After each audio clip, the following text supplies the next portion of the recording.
بسم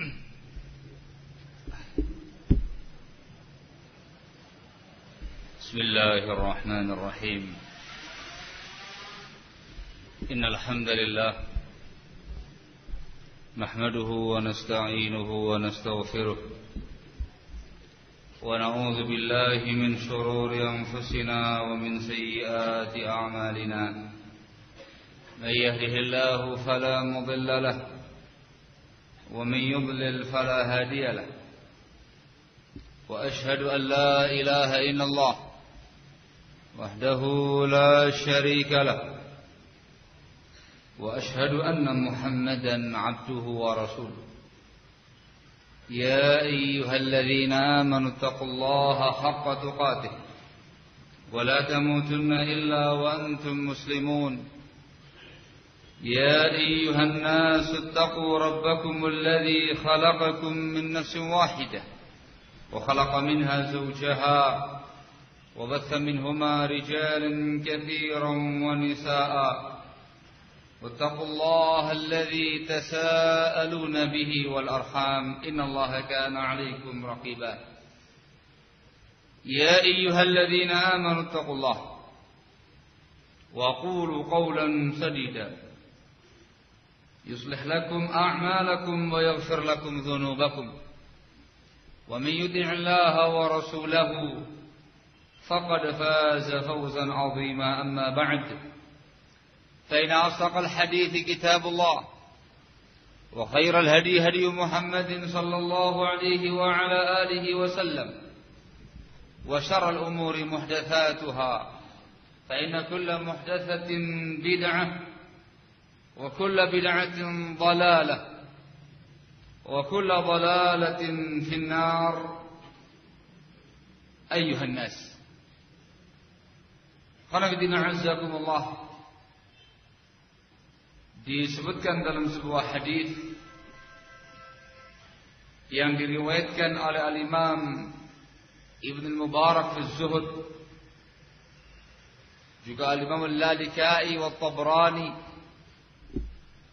Rasulullah sallallahu alaihi wa ala alihi wasallam pernah bersabda, "Inna min asyratis sa'ah ayyul tamasal ilmu indal asagir." Sesungguhnya termasuk tanda-tanda kiamat ialah ilmu ini dicari, dipelajari dari orang-orang kecil, al-asagir. Yang dimaksudkan dengan al-asagir diriwayatkan dari sebagian salaf atau kebanyakan salaf, al-asagir ashabul ahwa'i wal bidah. Yang namanya orang-orang yang kecil ialah ahlul bid'ah, ulamaul bid'ah, ulamaul hizbiyah, at-tahazzub, ulamaus su'. Itu semua termasuk dalam kategori al-asagir, orang yang kecil. Bukan kecil umurnya, tetapi yang dimaksudkan ialah kecil, rendah dan hina dari segi manhaj dan akidahnya. Dalam hadis ini, Rasulullah SAW memberitakan bahwa saya termasuk tanda-tanda kiamat ketika ilmu agama ini dipelajari bukan dari ahlinya. Ilmu agama dipelajari dari orang-orang yang menyimpang. Ilmu agama dipelajari dari kalangan ashabul ahwa'i wal bidah. Disebutkan dalam riwayat yang lain yang diriwayatkan oleh Bukhari Muslim dalam sahih keduanya dari Abdullah ibnu Amr ibnu al-As radhiyallahu taala anhuma, Rasulullah sallallahu alaihi wa ala alihi wasallam pernah bersabda, "Inna Allah la yaqbidul ilma intiza'an yantazi'uhu minan nas walakin yaqbidul ilma biqabdil ulama hatta idza lam yubqi 'alima ittakhadha an-nasu ru'usan juhala fasu'ilu fa'aftau bighairi ilmin fadallu wa adallu. Yang artinya, sesungguhnya Allah Subhanahu wa ta'ala tidaklah mencabut ilmu ini sekaligus dari hamba-hambanya. Namun Allah mencabut ilmu ini dengan mewafatkan para ulama, dengan mencabut nyawa para ulama, hingga apabila Allah tidak menyisakan satu alim pun, maka orang-orang akan mengangkat tokoh-tokoh yang jahil. Mereka pun ditanya tentang masalah ilmu, lalu mereka berfatwa dengan tanpa ilmu, mereka pun sesat dan menyesatkan. Muttafaqun alaih dari hadis Abdullah bin Umar bin As radhiyallahu taala anhuma. Dalam hadis ini qanafidina azakumullah ada faedah, dan itu disebutkan oleh Syekh Muhammad ibn Abdullah al-Imam hafizahullah taala wa ra'ah, yang beliau sebutkan dalam kitab beliau Tahdhirul Bashar min Usul Syarr. Beliau mengatakan fa'afada hadzal haditsul 'azim anna dhalalan nasi innama jaa'a 'an tariqi ghairil ulama alladzina adallu an-nas. Hadis yang agung ini memberikan faedah bahwasanya kesesatan yang terjadi pada umat manusia itu datangnya dari jalur selain para ulama, yaitu orang-orang yang membuat umat yang menyesatkan umat. Yang disebutkan dalam nas riwayat ini barakallahu fikum, bahwasanya sebab sesatnya umat manusia ialah ketika mereka mengangkat dan menunjuk ru'usan juhala, tokoh-tokoh, pemimpin-pemimpin, ulama-ulama yang jahil, orang-orang yang jahil tentang perkara agamanya, ditunjuk, diangkat sebagai seorang alim. Orang yang jahil diangkat sebagai seorang pemimpin. Ini menunjukkan kepada kita pula ya khanafitina azakumullah, mengambil ilmu, bertanya ilmu, meminta fatwa tentang masalah-masalah ilmiah kepada orang-orang yang jahil merupakan sesuatu yang diancam, yang dikecam dalam Islam, dan juga termasuk tindakan yang menyebabkan pelakunya menyimpang dari kebenaran, menyebabkan pelakunya sesat dari jalur yang benar. Dia bertanya bukan kepada ahlinya. Dari dua riwayat di atas, khanafitina azakumullah, di sana dipetik satu kaidah yang sangat agung di dalam bab talabul ilmi syar'i, dalam bab menimba ilmu agama Allah Subhanahu wa taala, yaitu adanya kaidah intiqa'is syuyukh, kaidah selektif di dalam mencari guru, selektif dalam mencari seseorang yang patut diambil ilmunya. Sebab kalau kemudian kita salah dalam mencari guru, ternyata kita mengambil ilmu, mencari ilmu dari kalangan asagir, orang-orang yang kecil tadi, dari kalangan ahlul ahwa'i wal bid'ah, maka kita akan tersesat, menunjukkan kerusakan kita dan menambah rusaknya masyarakat kita, termasuk tanda-tanda kiamat. Begitu pula kalau kita salah mengambil ilmu, ternyata kita mengambil ilmu dari kalangan para juhala, orang-orang yang jahil, yang tidak mengerti ilmu agama Allah Subhanahu wa taala, yang tidak memahami syariat. Akibatnya nanti ialah dhallu fa'adhallu, sesat dan menyesatkan. Naam, sehingga harus dan wajib ada yang namanya intiqa'us syuyukh, selektif di dalam mencari guru. Oleh karena itu, para ulama kita tatkala mereka membahas tentang masalah talabul ilm, tentang masalah mencari ilmu agama Allah Subhanahu wa taala, di antara yang mereka bahas ialah dengan siapa kita belajar, kepada siapa kita mencari ilmu agama, kepada siapa kita mengkaji bimbingan Allah yang mulia ini, kepada siapa kita mengkaji Al-Quran, mengkaji sunnah Rasulullah SAW, kepada siapa? Yang jelas tidak kepada semua orang. Disebutkan dalam sebuah kalimat yang sangat masyhurah, diriwayatkan dari Muhammad ibn Sirin rahimahullah,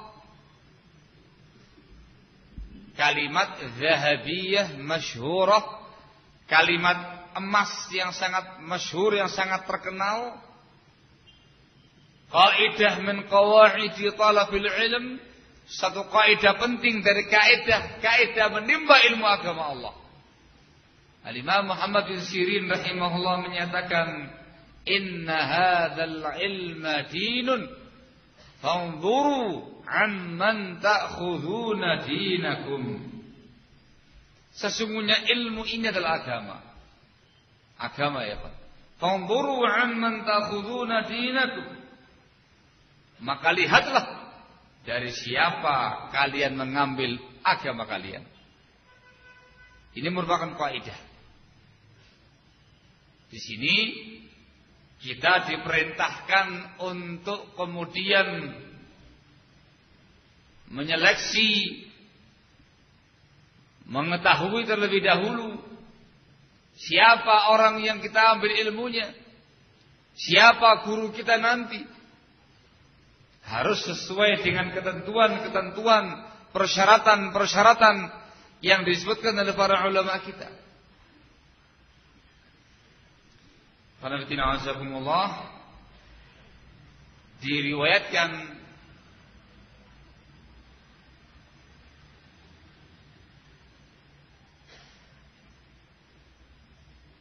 dari Syu'bah ibn al-Hajjaj rahimahullah,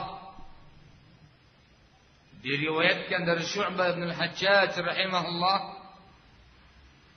beliau menyatakan, khudhu al-ilma minal masyahir,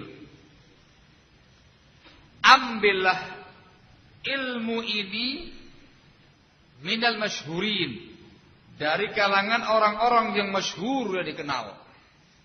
Ambillah ilmu ini dari orang-orang yang dikenal, ma'ruf, masyhur. Juga diriwayatkan dari Abdullah bin Aun rahimahullahu taala, juga diriwayatkan dari Abdurrahman bin Yazid bin Jabir.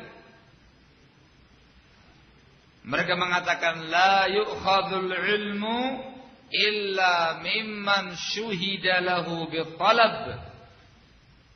Ilmu ini tidak boleh diambil kecuali dari seseorang yang dipersaksikan telah talabul ilmi, telah menimba ilmu agama Allah Subhanahu wa taala. Diriwayatkan pula dari Abu Usama, Hammad ibn Usama rahimahullah, beliau menyatakan, idza wajadtum rajulan ma'rufan bi shiddati talab wa mujalasati rijal faktubu anhu. Apabila kamu mendapati seseorang yang ma'ruf, yang dikenal dengan kesungguh-sungguhan dia dalam talabul ilm, dikenal dia bermajlis dengan rijal, bermajlis dengan para ulama, faktubu an, maka tulislah ilmu daripadanya. Ini pernyataan sebagian para imam kita terkait dengan siapa kita menimba ilmu agama Allah Subhanahu wa taala. Disebutkan oleh Syekh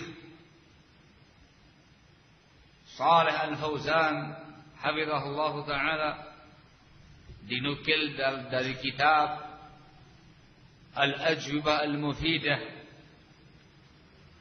Syekh Shalih Fauzan menyebutkan kriteria alim, kriteria orang berilmu yang patut dijadikan sebagai tauladan yang diambil ilmu daripada mereka. Kata Syekh Shalih Fauzan hafizahullah, awsaful ulama alladzina yuqtada bihim hum ahlul ilmi billahi subhanahu. Sifat dan kriteria ulama yang dijadikan sebagai tauladan ialah ahlul ilmi billah, para ulama yang mengerti tentang Allah Azza wa Jalla, alladzina tafaqqahu fi kitabillah wa sunnati rasulih sallallahu alaihi wasallam wa tahallau bil ilmi nafi' wa kadzalika yatahallawna bil amal salih. Para ulama yang mengerti tentang Allah adalah orang-orang atau para ulama yang tafaqqahu fi kitabillah, yang betul-betul tafaqquh, mempelajari, mengkaji, mendalami kitabullah dan juga sunnah Rasulnya alaihi salatu wassalam. Mereka juga menghiasi diri dengan ilmu yang manfaat. Begitu pula mereka menghiasi diri dengan amalan yang saleh. Alladzina yuqtada bihim humul ladzina jama'u bainal amrayn, bainal ilmi nafi' wal amal saleh. Orang-orang yang layak dijadikan sebagai panutan adalah orang-orang yang mengumpulkan dua perkara.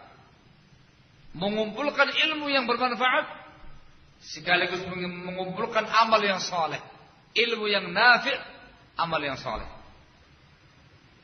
Fala yuqtada bi'alimin la yu'malu bi'ilmihi wa la yuqtada bijahilin laysa 'indahu 'ilm wa la yuqtada illa biman jama'a bainal amrayn al-'ilm an-nafi' wal 'amal salih. Kata beliau, tidak bisa, tidak boleh dijadikan suri tauladan seseorang alim yang tidak mengamalkan ilmunya. Juga tidak boleh dijadikan sebagai tauladan seseorang yang jahil yang tidak memiliki ilmu.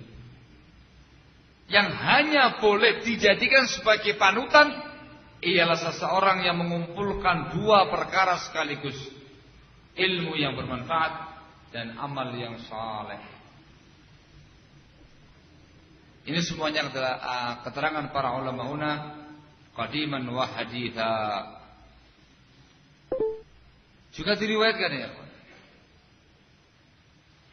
dari Al-Imam Al-Auza'i rahimahullah. Al-Imam Al-Auza'i rahimahullah menyatakan, khudh dinaka amman tathiqu bihi wa tarda bih. Ambillah agamamu ini dari seseorang yang kamu thiqah, yang kamu percaya padanya, dan dari seseorang yang kamu meridainya. Orang yang terpercaya, orang yang diridai, yang terpercaya akidahnya, terpercaya manhajnya, terpercaya amanah ilmiahnya, dan lain sebagainya. Ambillah agama kamu dari seseorang yang terpercaya dan yang kamu ridai. Juga diriwayatkan dari Sa'ad bin Ibrahim. Beliau mengatakan, kana yuqal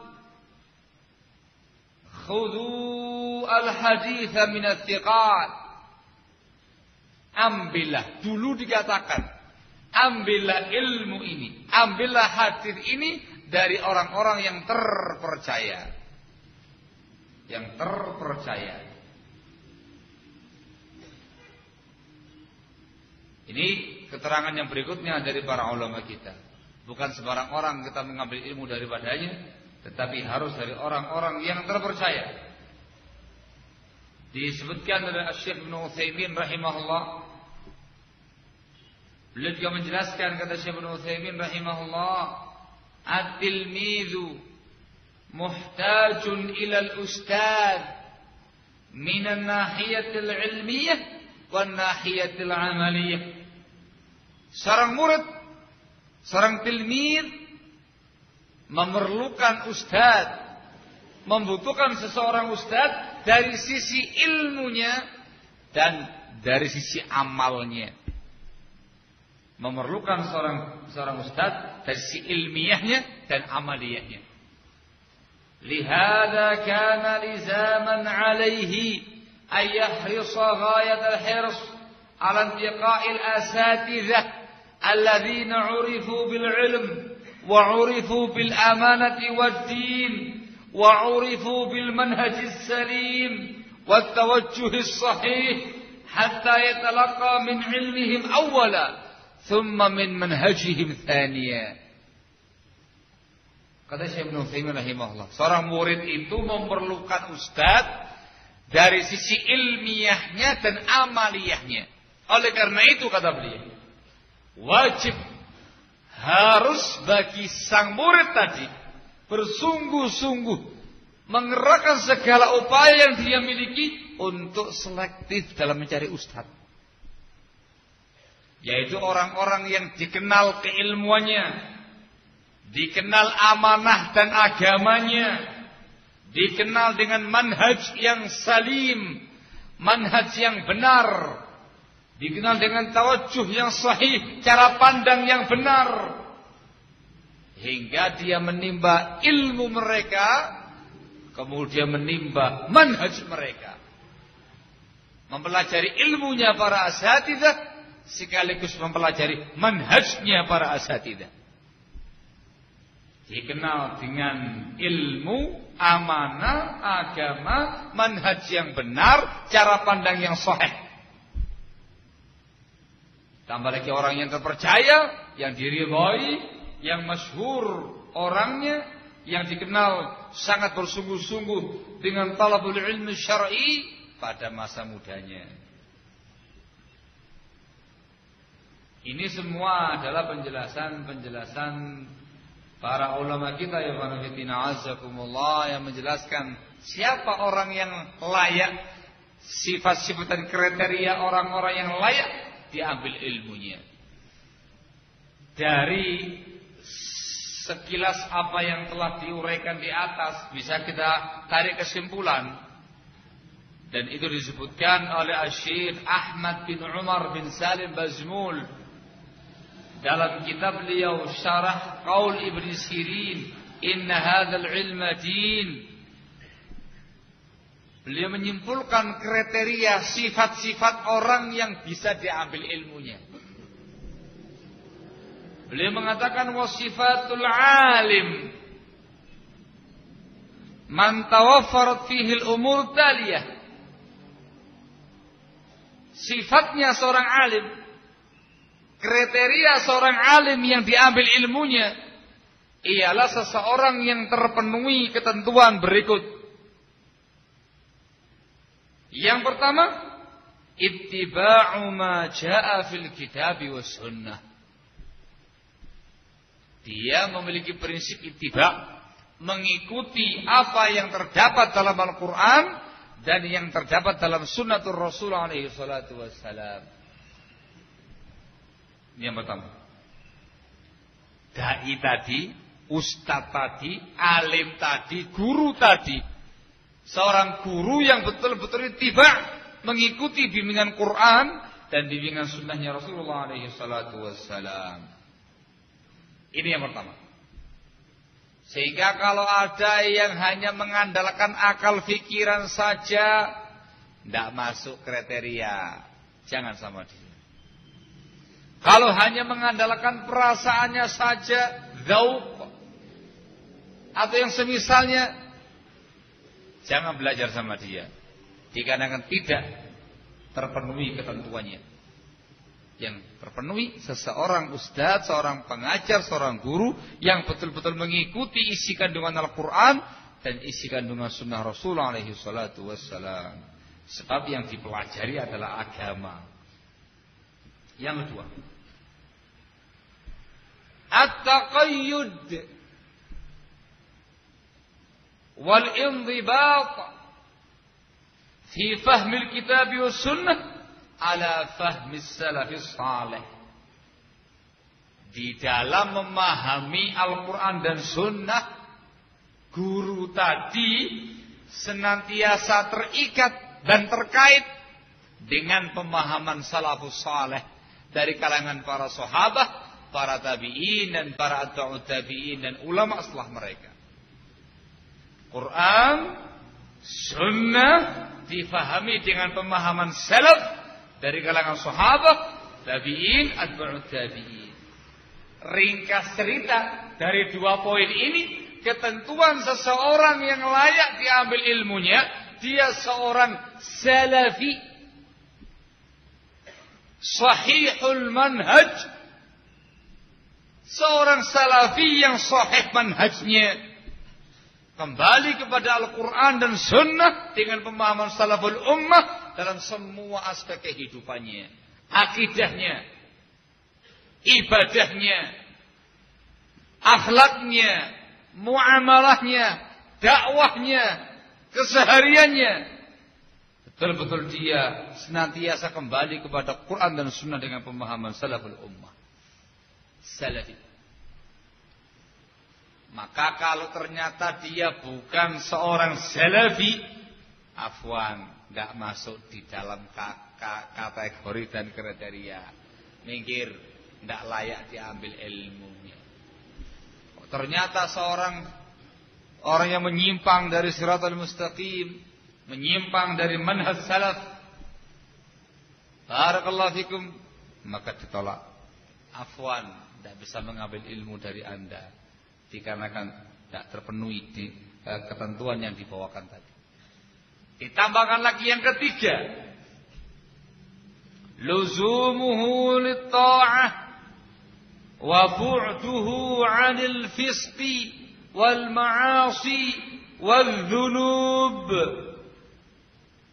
Kriteria ketiga dari seseorang alim yang layak diambil ilmunya, dia berupaya senantiasa mentaati Allah Subhanahu wa taala dan Rasulnya.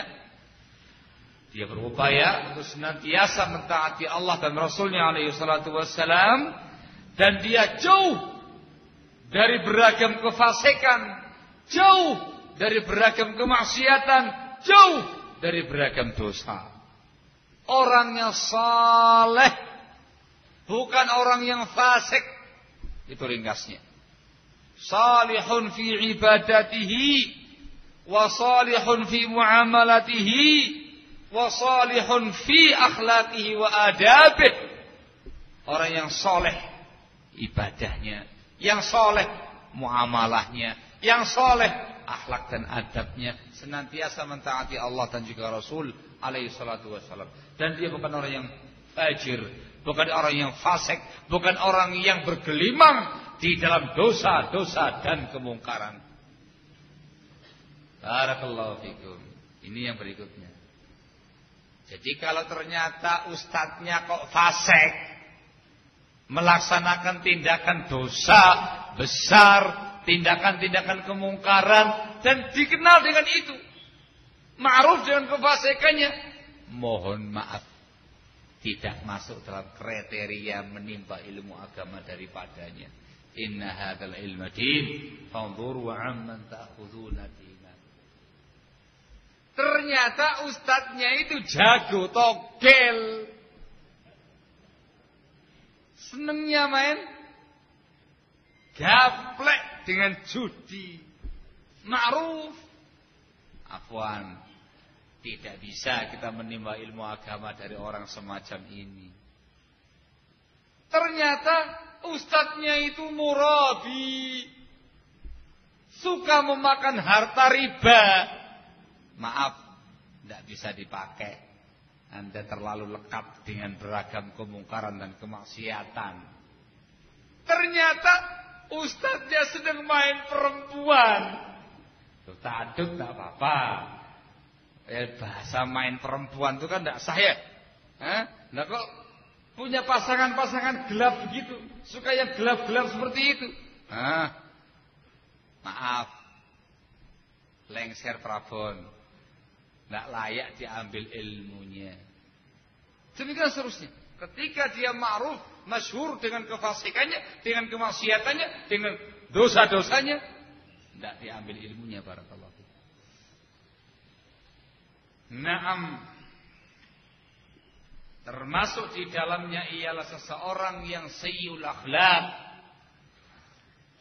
seseorang yang jelek akhlaknya, barakallahu fikum, tidak layak diambil ilmu daripadanya.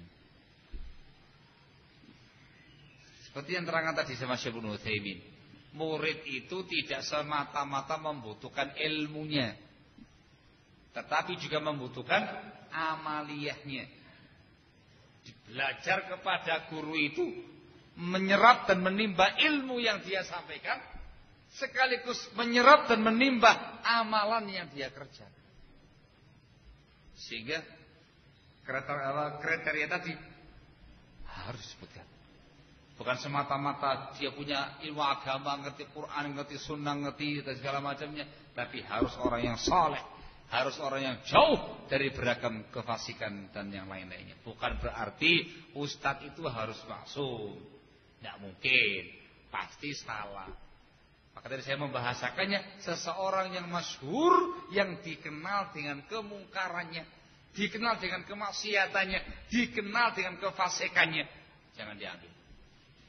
Dan kalau dia berbuat dosa dengan khilaf, dengan tanpa dia sadari, atau dikarenakan syahwat yang terlalu tinggi sehingga jatuh dalam perkara dosa, istighfar setelah itu, kembali ke jalur yang benar, tidak ada masalah. Apalagi dia sembunyi-sembunyi tidak ada yang tahu. Tapi kalau masyhur dengan kefasikannya, sehingga dikatakan sebagai orang yang fasik, orang yang mursal, orang yang fajir dan segala macamnya, tidak bisa diambil ilmu daripada. Yang keempat, katanya Syekh Ahmad Bazmul, kriteria yang keempat ialah bu'duhu minal bid'i wal dhalalati wal jahalati wa tahdhiruhu minha. Jauhnya dia dari beragam kebid'ahan, dari ragam kesesatan, tindakan-tindakan bodoh, dan dia mentahdir, memperingatkan umat dari kebid'ahan tadi, dari penyimpangan-penyimpangan tadi. Intinya, ustadz ini atau guru kita ini bukan seorang hizbi, bukan seorang mubtadi', bukan seorang ahli bid'ah. Jauh dari kebid'ahan, jauh dari penyimpangan, jauh dari kesesatan. Dan itu diwujudkan, dibuktikan dengan prinsip tahdzir yang dia lakukan. Memperingatkan umat dari bahaya bid'ah, memperingatkan umat dari bahaya kesesatan, memperingatkan umat dari bahaya kesyirikan, kekufuran, dan kelompok-kelompoknya, dan tokoh-tokohnya kalau memang bermaslahat. Salamatul manhaj, selamat manhajnya, memiliki mawaqif sahihah, sikap-sikap yang benar, sikap-sikap yang sahih dalam menghadapi berbagai macam bentuk dan ragam penyimpangan-penyimpangan yang ada. Naam.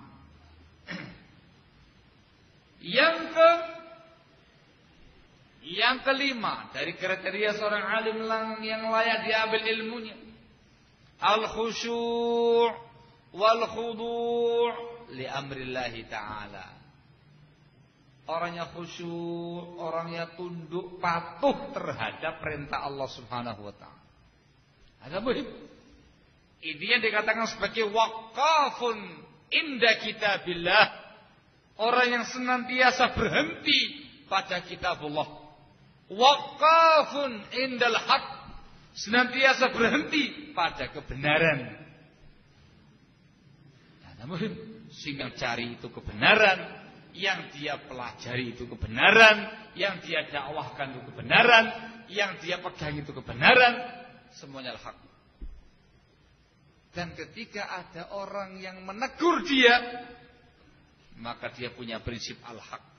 Kalau ternyata dirinya sesuai dengan al-haq, maka dia pegangi al-haq tadi sekuat tenaga, tidak takut dengan celaan siapapun, tidak takut dengan hinaan siapapun, tidak takut dengan siapapun yang menyelisihinya atau yang merendahkannya.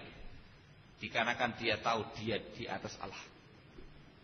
Tapi ketika ternyata dia ditegur oleh orang lain, disinggung sama orang lain, dan dia tidak di atas al-haq, maka dia dengan cepatnya, dengan mudahnya, dengan lapang dada berhenti kepada al-haq tadi, tidak meneruskan kebatilannya atau kesalahannya atau penyimpangannya. Waqafun indal haq. Seseorang yang betul-betul berhenti pada kebenaran, khusyuk, tunduk, patuh kepada perintah Allah dan juga Rasulnya alaihi salatu wassalam. Dan yang keenam ialah ahlul istinbati wal fahm. Dia adalah seseorang yang mampu memahami Al-Quran dan Sunnah, mampu memahami keterangan-keterangan salaful ummah, mampu mengambil istinbat hukum, mengambil faedah-faedah hukum, mengambil hikmah-hikmah dari ayat yang dia sampaikan, dari hadis yang dia bacakan. Dia mengambil faedah-faedah ilmiahnya, dia ambil hikmah-hikmahnya, ibrah-ibrahnya. Dia punya kemampuan dalam perkara yang satu ini, yang menunjukkan dia seorang yang alim, yang memang betul-betul memiliki ilmu. Barakallahu fikum. Ini ketentuan-ketentuan orang itu dikatakan sebagai alim. Barakallahu fikum. Quran dan Sunnah, pemahaman salaful ummah, saleh bukan fasik, sunni bukan hizbi, bukan mubtadi, orang yang tunduk patuh kepada perintah Allah, senantiasa berhenti pada kebenaran, dan orang yang memiliki ilmu, memiliki kekuatan ilmu, mampu memahami Quran dan Sunnah, dan mampu untuk mengambil hukum-hukum dan hikmah-hikmah yang terkandung dalam Al-Quran dan Sunnah Rasul alaihi salatu wassalam. Itu kriterianya. Sehingga ya Allah, tidak setiap orang yang berbicara langsung kamu katakan sebagai alim. Tidak setiap orang yang naik mimbar khutbah Jumat langsung kamu katakan sebagai ustaz. Tidak semua orang yang tampil di forum umum, di kursi dengan mejanya, memberikan ceramah innalhamdulillah, langsung dikatakan sebagai ustaz, dai yang layak diambil ilmunya. Tidak semata-mata itu. Kalau semata-mata itu penilaian antum, tidak ubahnya antum sebagaimana orang-orang awam. Al-Imam Ibnul Jauzi rahimahullah menyatakan, beliau mengatakan al-alimu indal awam man su'idal mimbar. Orang alim menurut awam, setiap orang yang naik mimbar itu alim. Ditunjuk sebagai khatib. Ya Allah, khutbah di Masjid Agung Purwokerto. Ya Allah, khutbah di Al-Faruq.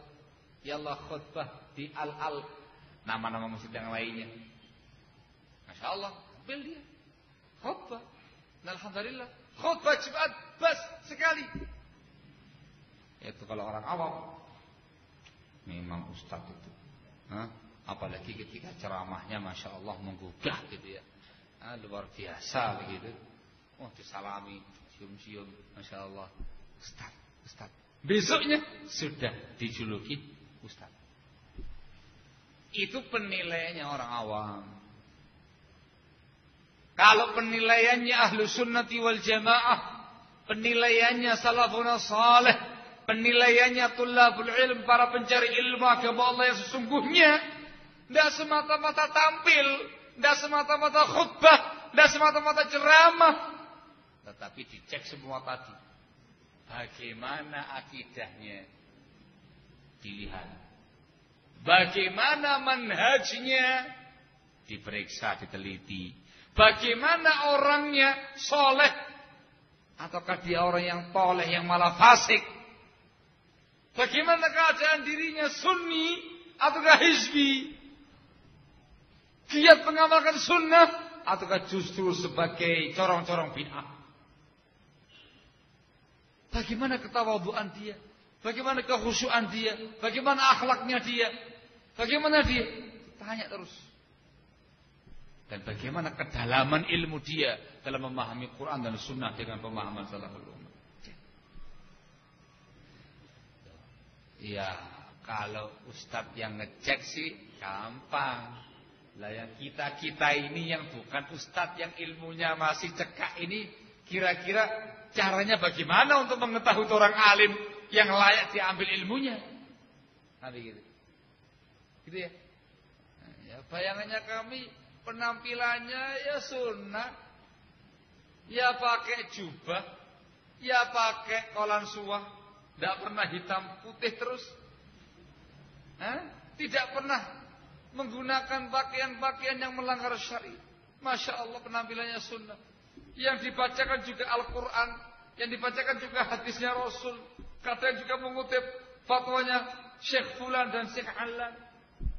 Ya sudah alim. Caranya barakallahu disebutkan oleh Syekh Ahmad bin Umar Bazmul. Setelah beliau membawakan kriteria-kriteria tadi, beliau mengatakan kaifa yu'raful alim? Bagaimana caranya kita mengetahui orang alim itu?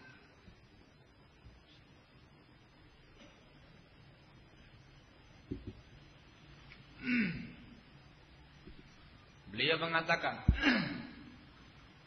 as-sabilu ila ma'rifatil alim bisu'ali ahlil ilmi fi waqtihi anhu wal mashhurina min fuqaha'i asrih wa ya'ulu ala ma yukhbirunahu min amrih wa ayyashtahira bi talabil ilm. Lalu belum menyebutkan ucapannya Syu'bah Ibnu Aun, Abdurrahman bin Yazid bin Jabir yang telah kita bawakan di atas. Dia mengatakan cara untuk mengetahui orang itu alim, orang itu berilmu, dengan cara kita bertanya kepada ulama-ulama masanya, ulama-ulama zamannya tentang orang tersebut. Tanya kepada ulama-ulama, tanya kepada ahlul ilm, tanya kepada asatidzah al-ma'rufin tentang orang ini tadi. Kita tahu dia termasuk alim ketika dia termasuk orang yang masyhur, termasuk orang yang dikenal sebagai fuqaha masanya.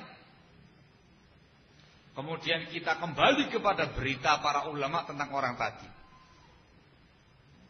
Naam. Ada orang yang baru tampil, baru datang, tahu-tahu dia, masya Allah, khutbah.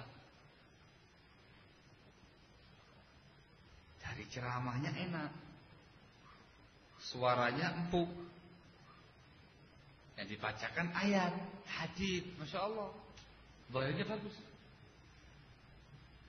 Ingat, jangan langsung divonis, ya Ustaz, ya alim. Tidak. Tanya dulu. Dikarenakan kita tidak tahu siapa dia, tanya dulu. Tanya sama siapa ini? Tanya sama siapa ini? Tanya kepada ahlul ilmi, kepada orang yang punya ilmu, kepada para asatidzah yang ma'rufin di tempatnya dia. Ya, Ustaz, mahalu fulan. Bagaimana keadaan si fulan itu, Ustaz? Kamu tanya kepada yang ma'ruf. Ketika ustadz yang ma'ruf tadi mengatakan, ayo, arafna. Diperkenalkan, beliau adalah fulan, beliau dulu adalah orang yang demikian. Belajarnya dulu di sini. Beliau muridnya Ustadz fulan, dia fulan begini. Dikasih rekomendasi. Baru kita ngerti, oh rupanya dia seorang yang alim, yang memiliki ilmu, yang layak diambil ilmunya insyaallah. Dan yang kedua kata Syekh Abdul wa ayyashtahira fi talabil ilm. Orang tadi masyhur, dikenal dengan talabul ilminya. Dikenal dengan pernah belajar. Sehingga ditanya, dari mana kamu belajar? Belajar sama siapa kamu? Berapa lama kamu belajar? Bagaimana kamu belajar? Kok tahu banget? Iya.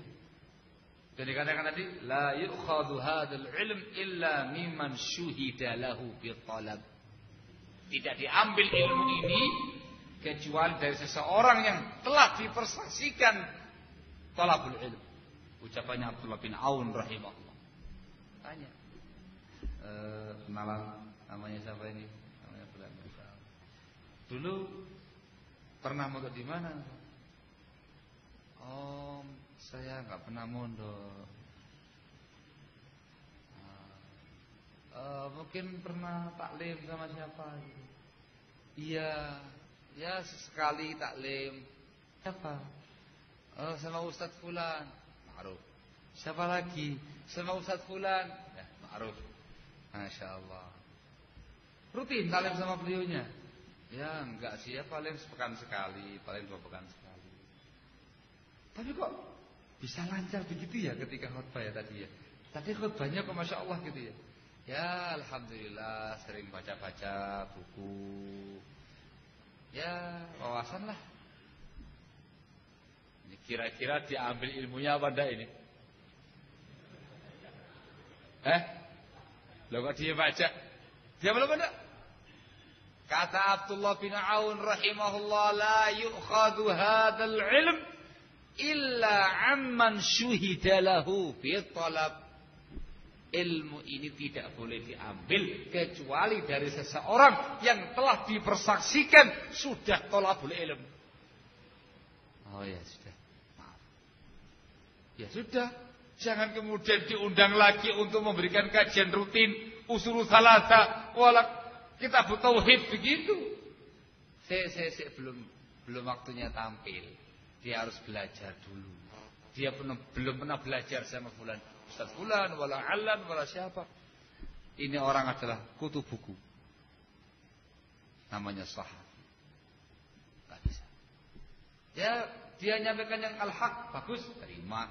Tapi urusan ketika diminta untuk tampil dakwah, tampil khutbah di mana-mana, tampil taklim di mana-mana, tampil nulis di majalah ini, majalah itu dan segala macamnya, belum masuk kriteria.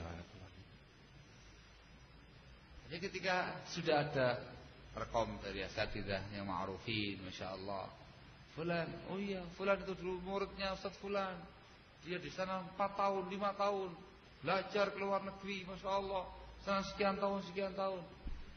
Masya Allah, bagus. Tapi sebentar ya, saya mau tanya dulu, kaifa talabuhu lil ilm? Ada kata-kata kaifa. Bagaimana dia dulu mempelajari ilmu agama Allah? Bagaimana talabul ilminya dia ini? Males-malesan ketika di sana, ataukah dia serius belajarnya? Dicek. Ternyata berita yang fiqh sampai kepada kita dari tempat belajarnya dahulu dilaporkan oleh mudir pondoknya dan segala macamnya. Iya, dia lama di sini, Masya Allah, Pak. Santri yang paling lama itu ada 5 sampai 6 tahun di sini. Nah terus, ya itu nggak pernah lulus. Lu kenapa? Ya dikarenakan belajarnya kayak gitu, malas-malesan. Senangnya itu nongkrong, minum teh, sama mendoan, segala macamnya.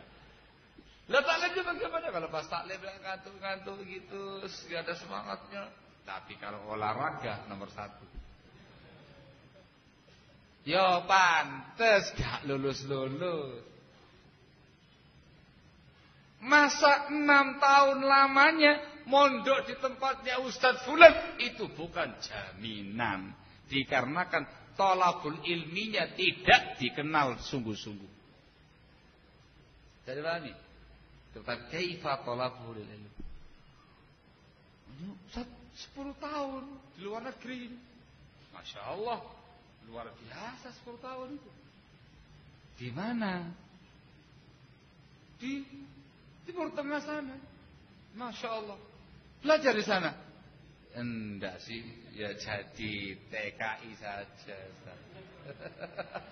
Ya mohon maaf, bukan 10 tahun di luar negerinya yang dibahas, tetapi belajar apa enggak?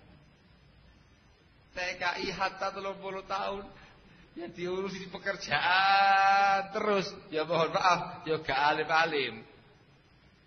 Enggak bisa. Dia di markasnya Syekh Fulan, Masya Allah, belajar. Iya belajar. Kaifa talabuhu li hadzal ilm? Bagaimana dia belajar ilmu agama Allah yang mulia ini? Nah itu dia qadarullah wa ma syaa fa'al. Emang lama sih 10 tahun dia, tapi jadi sekarang 3 tahun lamanya adaptasi. Sakit-sakitan, ya kedinginan, ya ini dan itu dan segala macamnya, sama sekali tidak ada kesempatan untuk belajar dengan tenang. Belum tahun pertama, sudah 3 tahun sudah adaptasi, sudah mulai belajar. Ternyata dari sononya, dari awal dia berangkatnya masih nul putul, tidak bisa apa-apa. Tidak bisa wala bahasa Arab, wala membaca kitab-kitab gondol, wala yang dikasih kritik sedikit, tidak bisa. Nah terus, itu 3 tahun itu adaptasi.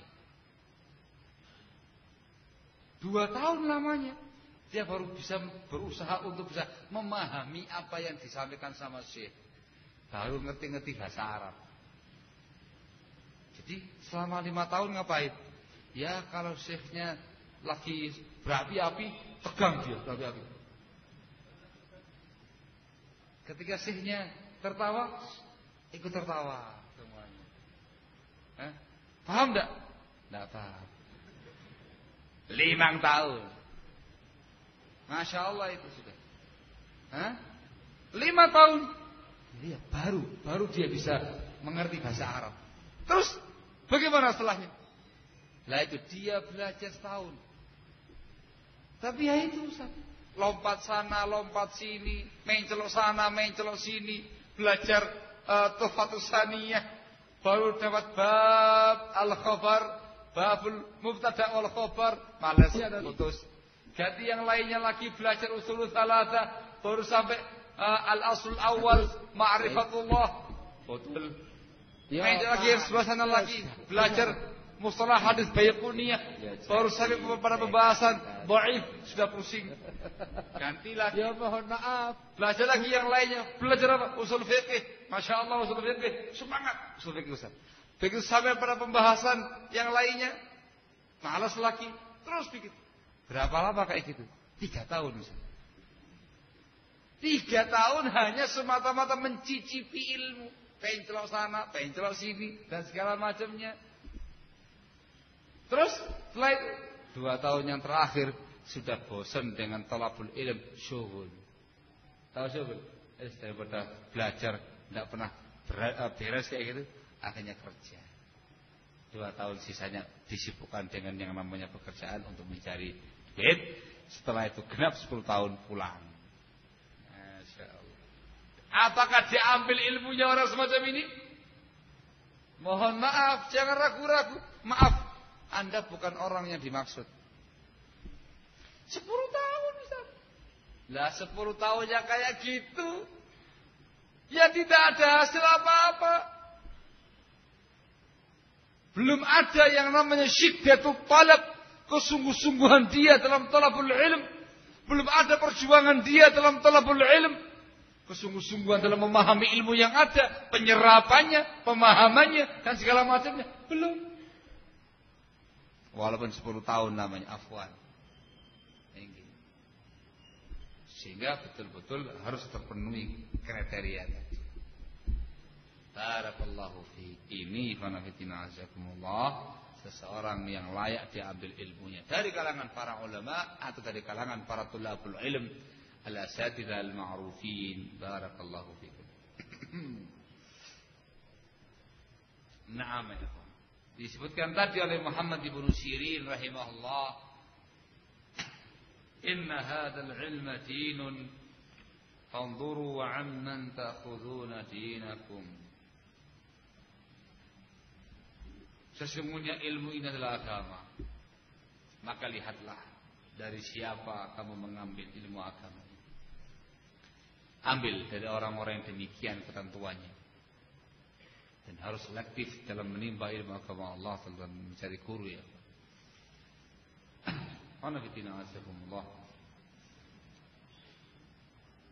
Kemudian disebutkan oleh para ulama salaf dari pernyataan Muhammad bin Sirin di atas, kriteria-kriteria orang-orang yang tidak boleh diambil ilmunya. Alladzina la yu'khadhu anhumul ilm. Orang-orang yang tidak layak diambil ilmunya. Dikarenakan ada intiqa'us syuyukh, adanya perintah untuk selektif dalam mencari guru, di samping menyebutkan kriteria-kriteria guru yang dibawakan tadi, juga disebutkan oleh para ulama kriteria-kriteria seseorang yang tidak bisa diambil ilmunya. Disebutkan oleh Syekh Ahmad bin Umar Bazmul hafizahullah,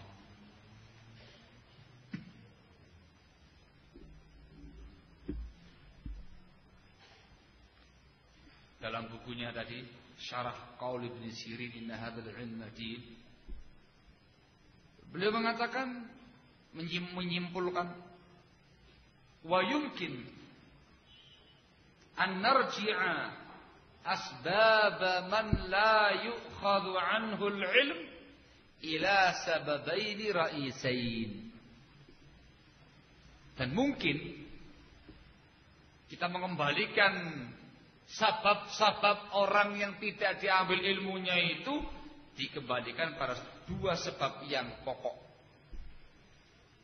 Dua sebab, dua alasan orang tidak diambil ilmunya. Yang dari sini akan dirinci oleh beliau selain. As-sababul awal, sabab yang pertama ialah al-jahl, dengan sebab kebodohan. Dengan sebab al-jahl, kebodohan, ketidaktahuan. Sebab yang kedua, mukhalafatul haq,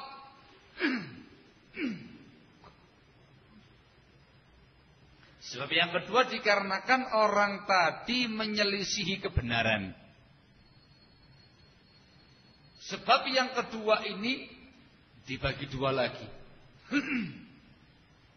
Yang pertama ialah mukhalafatul haqqi li syahwatin, menyelisihi kebenaran karena syahwat. Dan yang kedua ialah mukhalafatul haqqi li syubhatin, menyelisihi kebenaran karena sebuah syubhat, pemahaman yang menyimpang. Kalau mau dijabarkan keseluruhan, tiga. Yang pertama kebodohan, yang kedua menyelisihi al-haq karena syahwat, yang ketiga menyelisihi al-haq karena syubhat. Ini tiga sebab kenapa seseorang itu tidak bisa diambil ilmunya. Karena kejahilannya, dikarenakan dia menyelisihi kebenaran dengan syahwatnya, atau karena dia menyelisihi al-haq dengan syubhatnya, pemahaman yang rancu pada dirinya. Kemudian beliau menukil dari sekian para imam yang menjelaskan tentang masalah ini. Lalu setelah itu beliau memperinci. Ini yang mungkin penting saya sampaikan, perincian dari beliau hafizahullah, memperinci tiga tadi, disebutkan satu persatu orang-orang yang tidak layak diambil ilmunya. Tidak boleh kita belajar daripada. Saya bawakan dengan ringkas. Katanya Syekh Ahmad Bazmul hafizahullah, "Famimman la yu'khadhu anhu al-ilm al-juhal." Termasuk seseorang yang tidak boleh diambil ilmunya ialah al-juhal, orang-orang jahil, orang-orang bodoh. Sebagaimana hadis Abdullah bin Amr bin As yang saya bacakan di atas. Innallaha la yaqbidul ilma intiza'an yantazi'uhu minan nas, walakin yaqbidul ilm biqabdil ulama. Riwayat tadi. Al-juhal, orang yang jahil. Beliau menjelaskan perincian orang yang dikatakan jahil yang ada di tengah-tengah masyarakat kita sekarang ini. Beliau mengatakan wal muradu bil jahil kullu man takallama fi dinillahi bila ilm. Seseorang yang berbicara tentang agama Allah tanpa ilmu, itu jahil. Seseorang yang berbicara tentang agama Allah dengan tanpa ilmu. Walau kana yuhsinul ibarah, walaupun dia orangnya bagus ungkapannya, bagus cara bicaranya. Walau kana yudarris, walaupun dia sebagai pengajar, sebagai seorang guru. Walau kana yu'alliful kutub, walaupun dia punya tulisan dan karya-karya tulis. Walau kana khatiban mufawwaha, walaupun dia seorang khatib, penceramah, pengkhutbah yang handal, orator. Tetapi kalau dia bicara dengan tanpa ilmu, dikatakan jahil, tidak bisa diambil ilmunya. Itu namanya tong kosong nyaring bunyinya. Katanya beliau wa yadkhulu fil jahil, termasuk pula dalam kategori orang jahil ialah man kathura khata'uhu ala shawabih. Seseorang yang kesalahannya lebih banyak daripada kebenarannya. Itu menunjukkan dia orang yang jahil. Lebih banyak salahnya daripada benarnya. Wa yadkhulu bil juhal, jika termasuk orang jahil kata beliau, at-taibuna minal ma'asi, orang-orang yang bertaubat dari kemaksiatan. Orang yang baru insaf dari kemaksiatan. Ada jahil dikarenakan dia masih mu'allaf dalam perkara ilmu. Paham ya? Mu'allaf dalam perkara ilmu. Orang yang dulunya dikenal dengan preman. Semua orang Purwokerto ngerti ini preman kelas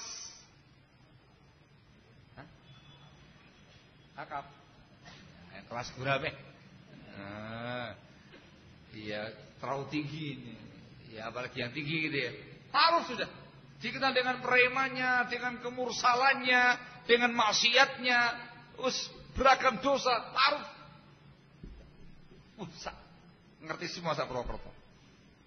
Ternyata dia insaf dari premanismenya itu. Sudah sadar, sudah tobat, tidak mau lagi terjun dalam dunia gelap dan yang kasar, keras itu. Insaf. Yang tadinya tidak pernah mengenal yang namanya masjid, masuk masjid, mengambil air wudhu, sholat. Ya walaupun rambutnya masih sebabu, rambutnya masih sepinggulnya, dikuncir-kuncir dan segala macamnya, pelan-pelan. Insaf. Betul-betul insaf. Lama-lama rambutnya udah rapi.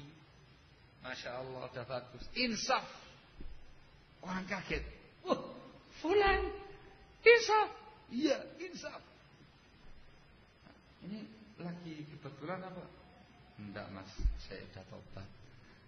Alhamdulillah mas, dapat hidayah. Tobat saya mas. Insaf. Orang yang semacam ini, alhamdulillah Allah kasih taufik wal hidayah sehingga dia insaf dari kemungkaran-kemungkarannya. Kita kuatkan hatinya, kita support dia supaya dia semakin kuat keimanannya. Tapi dalam urusan mengambil ilmu daripadanya belum bisa. Tidak bisa orang semacam ini dengan tiba-tiba, ayo pengajian di Al-Faruq. Maksudnya gimana? Disuruh ikut taklim loh. Mas ini yang tampil ceramah di hadapan jamaah Al-Faruq. Ya nggak bisa ya, mau ngomong apa dia? Ya kan supaya diambil ibrohnya Ustaz. Hadirilah. Gimana? Pengajian atau muhadharah akbar di Al-Faruq. Pelajaran yang berharga bagi para preman. Atau apa gitu ya? Mantan preman telah sadar, telah insaf. Hadiri ceramah dia di Al-Faruq ba'dal maghrib. Masya Allah. Misal. Memang betul-betul membuat orang tuh kepingin hadir. Penasaran. Mana orangnya? Insaf tak? Betul tak? Tetapi tidak ada ilmu yang dia sampaikan. Tidak ada qala Allah, qala Rasul yang dia sampaikan. Tidak ada keterangan para ulama yang dia sampaikan.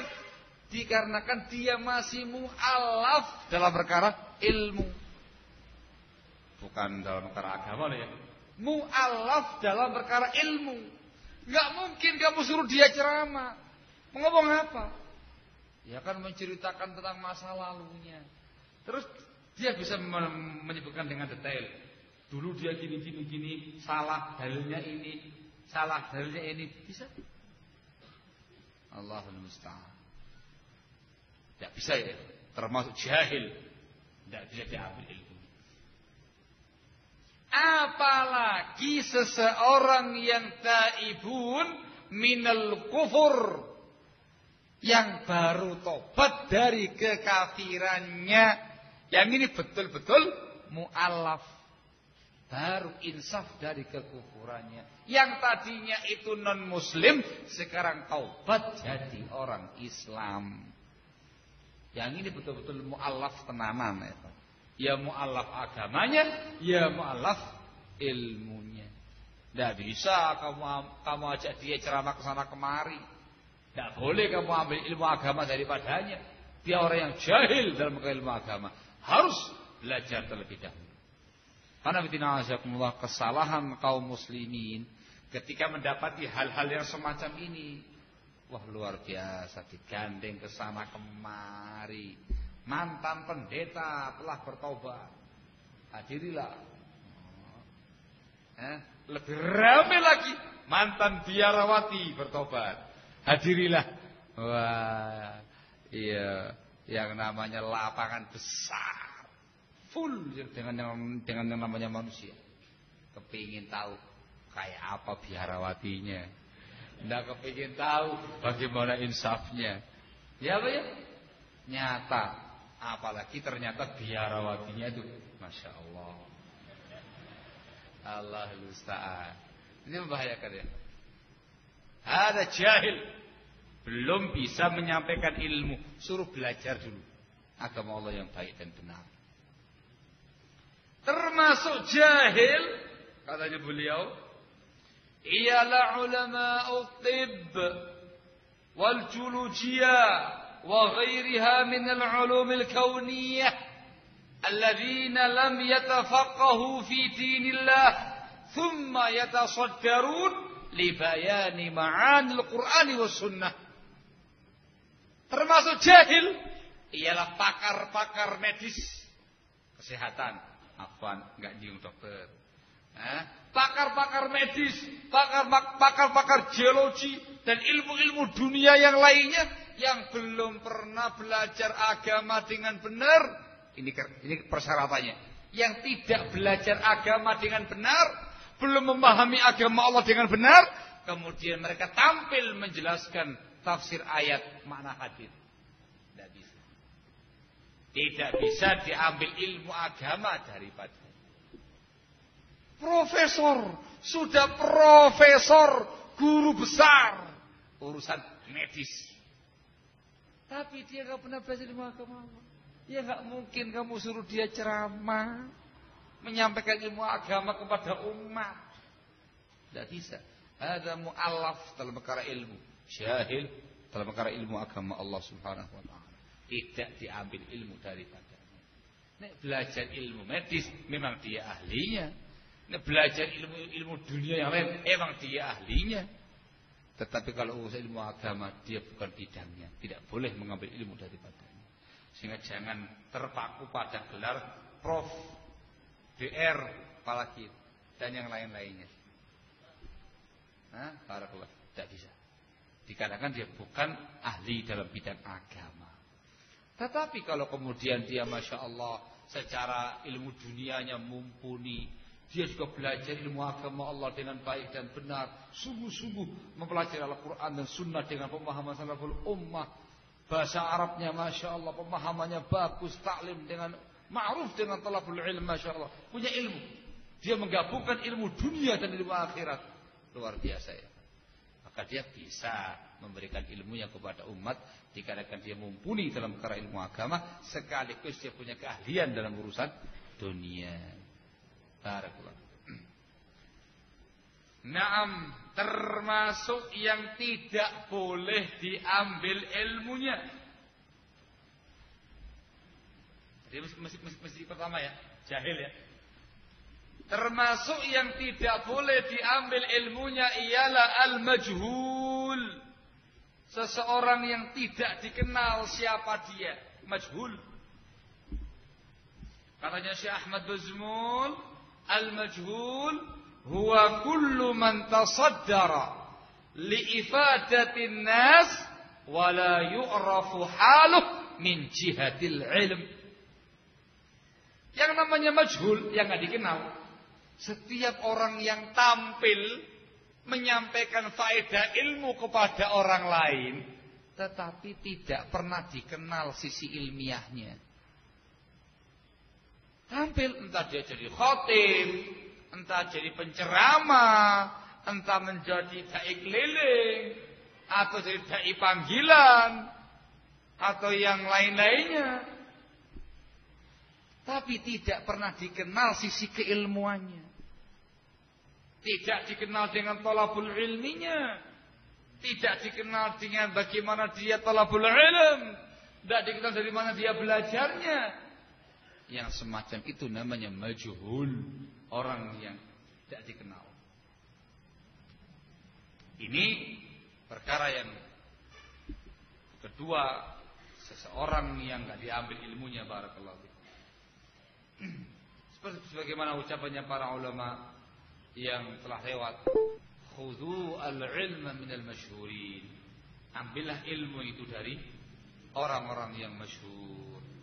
Disebutkan oleh Syekh Ibnu Utsaimin rahimahullah ketika beliau mengomentari banyaknya buku-buku kecil yang beredar di tengah-tengah masyarakat muslimin. Beliau mengatakan al-kutayyibat katsirah wa katsirah aidan min unasin majhulin la yu'lamu anhum sabiqu ilmin wala sabiqu fiqhin. Kutayyibat, kitab yang kecil, yang tipis-tipis, banyak dan sangat banyak sekali. Itu dari orang-orang yang majhul, penulis-penulis yang tidak dikenal, yang sebelumnya tidak diketahui ilmunya, yang sebelumnya tidak diketahui pemahamannya. Walihada ana ansah alla yutalaqa min hadhihi al-kutayyibat illa man 'arafa ashabah wa annahum min al-'ulama'il mawthuqin bihim dinan wa 'ilma hatta la yadhil. Oleh karena itu saya nasihatkan, janganlah dia mengkonsumsi kitab-kitab kecil tadi kecuali dari orang yang telah dikenal penulisnya, siapa orangnya, dikenal sebagai ulama yang dipercaya agamanya, dipercaya ilmunya, supaya kita tidak sesat. Barakallahu fikum. Ini penting. Majhul enggak diambil ilmunya, barakallahu. Supaya kita tahu bagaimana keadaannya, tanya kepada ahlul ilm, kepada para ulama, kepada yang punya ilmu di tempat dia domisili. Siapa si fulan? Sebagaimana yang dirinci tadi, barakallahu. Al-majhul. Itu yang kedua. Yang termasuk tidak diambil ilmunya ialah man qalla ilmuhum minal khutaba, yang tidak diambil ilmunya ialah khatib-khatib yang tidak memiliki ilmu, khatib-khatib yang dangkal ilmu dan pemahamannya. Ini termasuk dalam bagian juhal, orang-orang yang jahil tadi ya. Khatib tetapi sedikit ilmunya. Di sini Syekh Ahmad Bazmul akan menyebutkan beberapa contoh-contoh orang, padahal semuanya masuk dalam kategori al-juhal, orang-orang jahil. Sengaja perlu disebutkan dikarenakan tipe-tipe orang semacam ini banyak beredar di tengah-tengah masyarakat, sehingga perlu beliau angkat secara khusus supaya kita mewaspadai orang-orang semacam ini. Tadi khatib yang dangkal ilmu agamanya, yang kurang pemahaman ilmu agamanya, barakallahu. Juga yang tidak diambil ilmunya ialah as-sahafiyun. As-sahafiyun diriwayatkan dari Sulaiman bin Musa al-Ashdaq. Beliau mengatakan la yu'khadul ilmu min sahafi. Ilmu ini tidak boleh diambil dari seorang sahafi. Siapa itu sahafi? As-sahafi alladhi ya'khudul ilma min as-suhuf. Seseorang yang mengambil ilmu, yang belajar ilmu dari kitab alias otodidak, tidak memiliki guru pembimbing. Katanya Sulaiman bin Musa al-Ashdaq, la yukhadul ilm min sahafi. Ilmu agama tidak diambil dari orang yang otodidak belajarnya, yang enggak punya guru. Katanya para ulama, ini lebih banyak salahnya daripada benarnya. Juga yang lainnya lagi yang termasuk tidak boleh diambil ilmunya ialah man qalla ilmuhum minal wu'ad wal mudzakirin. Para mubalek-mubalek, para penceramah-penceramah, para pemberi tausiah-tausiah yang dangkal ilmunya. Jahil juga ya banyak. Orang yang jahil tetapi memiliki profesi sebagai penceramah atau mubalek. Tidak diambil, termasuk juhal. Wa mimman la yukhadhu anhul ilm, yang juga tidak boleh diambil ilmunya, man qalla fiqhuhu minal qusas. Tukang cerita, tukang hikayat, tukang dongeng yang juga dangkal ilmu agamanya. Qusas. Yang semata-mata kisah, menyampaikan kisah-kisah, menyampaikan hikayat-hikayat dan segala macamnya yang dangkal keilmuannya. Jahil dia. Juga termasuk yang tidak diambil ilmunya ialah man qalla fiqhuhu minal ubbad. Ahli ibadah yang dangkal keilmuannya. Ahli ibadah tapi dia jahil, tidak mengerti tentang ilmu agama Allah Subhanahu wa taala. Juga yang tidak diambil ilmunya, barakallahu fikum, man qalla ilmuhu minal qurra. Ahli qiraah, qari yang dangkal ilmu agamanya. Ini semua ikhwanatina wasakumullah secara global termasuk dalam kategori al-juhal, orang yang jahil, yang bodoh tentang perkara agama Allah. Sekali lagi disebutkan dengan satu persatu, dengan terperinci, dikarenakan mereka ini masyhur, tersebar di tengah-tengah masyarakat kaum muslimin. Jangan terpaku dengan qiraahnya yang indah, yang merdu. Jangan terpaku dengan tajwidnya yang mantap. Jangan terpaku dengan ceramahnya yang menyentuh hati, membuat orang menangis. Jangan terpukau dengan orasinya yang menyala-nyala. Jangan terpukau dengan penampilan dia yang ahli ibadah. Itu semuanya zahir. Yang dianggap ialah ilmunya. Al-ibratu bil ilm. Yang dianggap adalah ilmunya, barakallahu fiik. Ketika mereka semuanya jahil, maka tidak diambil ilmu dari mereka. Ini semua masuk dalam asbab yang pertama, al-jahil. Karena bodohnya mereka. Adapun yang masuk di dalam sebab yang kedua, dikarenakan dia menyelisih kebenaran karena syahwat, maka yang dimaksud ialah al-fusaq, orang-orang yang fasik. Orang-orang yang fasik, maka termasuk orang yang tidak boleh diambil ilmunya ialah orang-orang fasik yang dikenal kemungkaran-kemungkarannya, yang dikenal kemaksiatan-kemaksiatannya, yang dikenal dosa-dosa besarnya. Fasik. Termasuk di dalamnya ialah sayyi'ul akhlak. Orang-orang yang memiliki akhlak yang sangat buruk, yang sangat tercela. Dengan keburukan akhlaknya itu, dia melaksanakan tindakan-tindakan yang ngawur, tindakan-tindakan yang kurang adab, tindakan-tindakan yang kurang berakhlak. Ini dikarenakan kefasikannya. Dan yang ketiga ialah orang-orang yang menyelisihi al-haq karena syubhat. Yang dimaksud ialah satu, ahli bid'ah. Jelas seluruh ulama kita sepakat tidak boleh bermajlis dengan ahli bid'ah. Semata-mata majlis tidak boleh. Apalagi menimba ilmu dari mereka, walaupun bahasa Arab, walaupun bab pernikahan, walaupun bab tajwid dan qiraah. Semata-mata majlis dilarang dengan kesepakatan para ulama. Ahli bid'ah jelas dengan semua ragam sektenya, dengan semua ragam-ragam penyimpangan-penyimpangan yang ada, semua hizbiyin tidak boleh diambil ilmu daripada. Yang kedua ialah al-masbuhin, orang-orang yang memiliki syubhat, kerancuan-kerancuan dalam beragama, pemahaman-pemahaman yang menyimpang, walaupun belum divonis sebagai ahli bid'ah.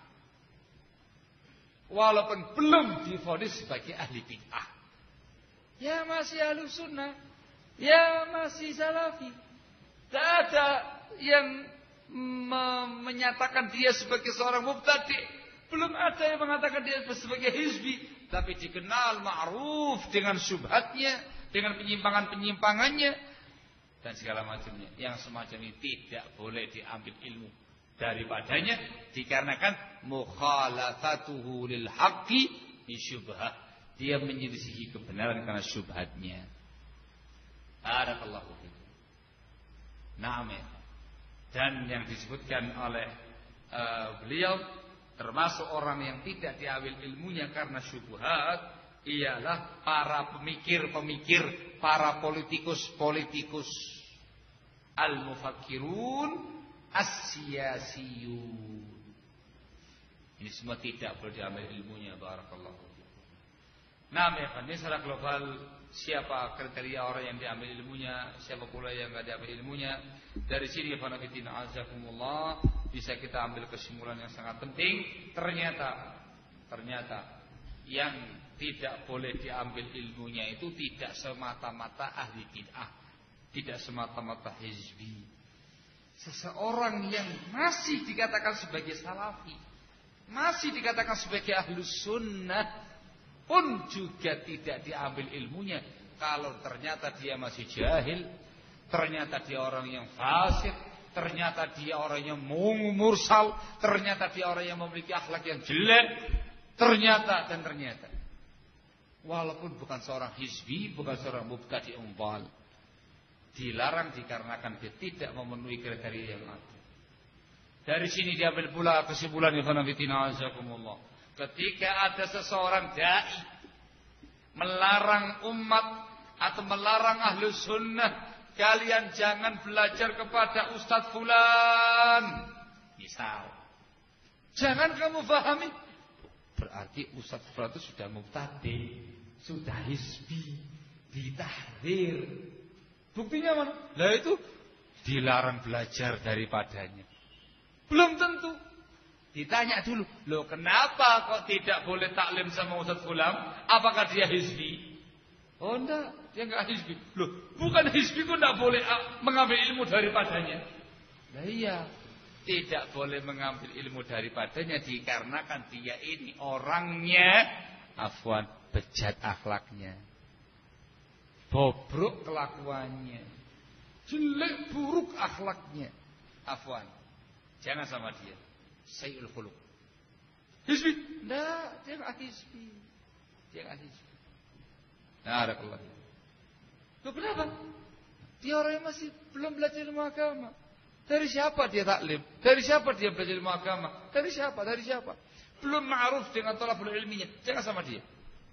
Ya kita fillah, dia orang yang saleh, orang yang baik. 5 waktunya kepada telat jamaah, qabliyah, ba'diyah, wa zikir, wa Quran, tilawatul Quran, wa sedekah dan segala macamnya. Tidak dikenal dengan kemungkarannya. Orang baik kok tahdzir. Bukan ditahdzir. Jangan belajar ilmu sama dia. Bukan karena hizbiyahnya, bukan karena akhlaknya yang jelek. Orangnya ahli ibadah Masya Allah, tetapi afwan, jahil. Belum masuk kriteria orang yang diambil ilmu daripadanya. Suruh belajar dulu. Atau majhul, nggak dikenal siapa dia. Mohon maaf, jangan tampil dulu untuk menyampaikan ilmu agama. Ini tolong ucapkan baik-baik barakallahu fikum. Sebagian pihak memahami dengan salah kaprah. Ketika ada ucapan yang semacam tadi, jangan belajar dari fulan. Sudah dianggap tahdir, sudah dianggap vonis fulan sebagai hizbi, fulan sebagai mubtadi. Salah besar. Salah besar. Bukan semata-mata karena dia hizbi kita melarang dia taklim. Banyak asbab yang lain yang tadi disebutkan oleh Syekh Ahmad Al-Jumul hafizahullah taala wa ra'ah. Paham ya? Ada fulan, ada ini. Banyak. Satu di antaranya ahli bid'ah. Hanya satu dari sekian banyak tipe-tipe yang lainnya. Tolong pahami baik-baik dan tolong selektiflah Anda di dalam menimba ilmu agama Allah. Cari guru yang betul-betul bagus, yang sahih akidahnya, yang kokoh selamat manhajnya, soleh ibadahnya, bagus akhlakul karimahnya. Dikarenakan antum tidak semata-mata mengambil ilmu daripadanya, tapi juga mengambil akidah daripadanya, mengambil manhaj daripadanya, mengambil ibadah daripadanya, mengambil adab wal akhlak daripadanya, mengambil muamalah daripadanya. Barakallahu fikum. Nah, ada yang menyatakan berarti kalau begitu mengajak umat manusia kepada taklid. Ya bukan taklid. Taklid itu ialah, fanatik itu ialah kalau kita mengajak seseorang atau umat manusia taklim hanya dengan satu ustaz saja. Jangan taklim kemana-mana sama saya saja. Itu ngajari taklid. Tapi kalau menyebutkan kriteria orang-orangnya, itu bukan namanya taklid, tapi ngajari ilmiah. Supaya selektif dalam mencari yang namanya Allah. Ada sebagian pihak yang mengatakan enggak boleh itu ngelarang sana, ngelarang sini, jangan taklim sana, jangan taklim sini. Abu Hurairah taklim sama iblis. Na'udzubillah min dzalik. Itu merupakan ucapan yang sangat keji, menuduh sahabat yang mulia taklim sama iblis, la'anahullah. Ada dalilnya? Mana? Nah itu kisah ketika Abu Hurairah menjaga Baitul Mal, dia menangkap orang yang mau mencuri. Di ujung kisah ternyata dia adalah syaitan, iblis. Disebutkan diajari ayat kursi. Itu apa? Nah, ini dikarenakan syubhat yang di kepala antum. Saya mau tanya, ketika iblis setan tadi mengajarkan kepada Abu Hurairah ayat kursi, apakah Abu Hurairah menerimanya langsung? Diminta apa tidak? Tidak. Yang ngasih langsung iblisnya. Abu Hurairah langsung membenarkan atau tidak? Jawabannya tidak. Tapi Abu Hurairah langsung menyampaikannya kepada Rasulullah SAW. Baru ketika Rasul mengatakan shadaqaka wa huwa kadzub, betul dia dan disebabkan dusta, baru diterima oleh Abu Hurairah. Sehingga katanya para ulama, bedakan antara qabulul haqqi dan talabul haqqi. Qabulul haq itu menerima kebenaran. Sesuatu yang kamu tahu itu benar. Hak, ayat, hadis, keterangan ulama hak, maka wajib kamu terima siapapun yang menyampaikannya. Kalau seandainya sekarang ini ada iblis muncul di sini, iblis bisa langsung menyampaikan, wahai Ahlus Sunnah yang ada di Al-Faruq, kalau kalian mau tidur, jangan lupa membaca ayat kursi. Itu akan menjaga kalian dari gangguan setan sampai pagi harinya. Ditolak atau terima? Jawabannya? Hah? Tolak atau terima? Terima. Oh benar. Mengajarkan ayat kursi. Ya. Yang kamu sampaikan benar. Tapi itu iblis. Paham ya? Itu namanya qabulul haq, menerima al-haq, diterima dari siapapun. Kalau tahu al-haq. Adapun tolabul haq, mencari kebenaran, bukan sama iblis. Tahu-tahu iblis datang sini, nampakan gitu ya. Kalau mau tidur doanya apa iblis? Jawab, kalau mau tidur jangan lupa baca ayat kursi. Jangan lupa baca Al-Baqarah 100 kali.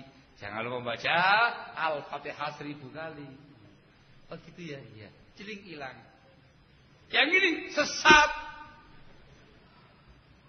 Dikarenakan kamu mengambil ilmu dan mencari ilmunya kepada orang yang dilaknat oleh Allah Taala. Jadi pahami? Kalau mencari ilmu, inna hadzal ilma din, fanzuru amman ta'khuduna dinakum. Sesungguhnya ilmu itu agama, maka lihat dari siapa kamu mengambil agama ini. Kalau mencari, selektif dalam mencari guru dengan ketentuan yang dibahas.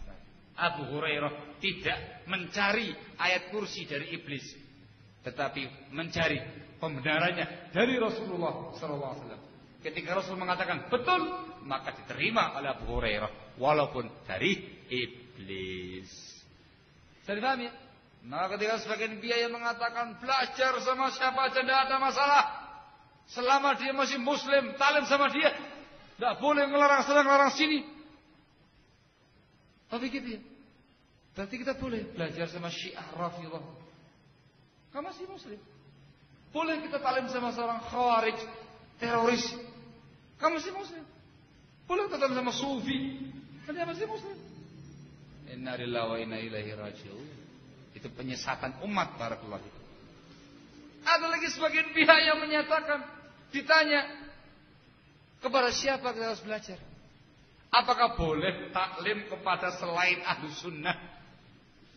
Dijawab, ya, selama dia bukan Syiah tidak apa-apa. Selama dia bukan Syiah tidak apa-apa. La haula wala quwata illa billah. Hanya Syiah yang kamu kecualikan. Berarti boleh saya taklim dengan orang yang punya pemahaman wahdatul wujud? Boleh apa enggak boleh? Kan bukan Syiah Rafidhah. Boleh saya taklim dengan ahli filsafat? Kan bukan Syiah Rafidhah. Boleh saya taklim dengan Ikhwani, dengan Sururi, dengan Tablighi, dengan Haddadi, dengan yang lain-lainnya itu. Boleh berarti. Kan bukan Syiah, bukan Rafidhah. Na'udzubillah min dzalik. Itu merupakan ucapan yang menunjukkan penyimpangan orang yang mengucapkannya. Barakallahu fikum. Na'udzubillah min dzalik. Memang di zaman sekarang ini karena bikin asakumullah, pintunya itu mau hendak dibuka lebar-lebar oleh sebagian pihak supaya kaum muslimin tidak memiliki filter dalam thalabul ilm. Dibuka lebar-lebar supaya membebaskan kaum muslimin belajar kepada siapapun. Itu upaya penyesatan umat. Upaya menyesatkan umat dari siratul mustaqim. Maka hati-hati dari pemahaman-pemahaman yang semacam ini. Camkan baik-baik ucapan Ibnu Sirin, inna hadzal ilma dinun fanzuru amman ta'khuduna dinakum. Masya Allah. Ini kalau lampunya nyala bagus ini.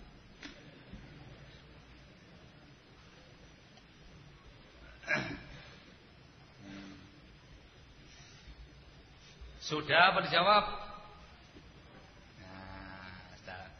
Sudah KO rupanya nih. Dari mulai pagi sampai sore. Sudah menjawab? Hah?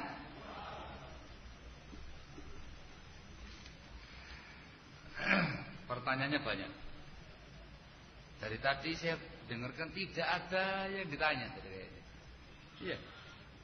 Dari sesi pertama, kedua, ketiga, keempat tidak ada sesi kita jawab. Kenapa kalau sekarang banyak pertanyaan ini? Hah? Oh gitu. Ustaz.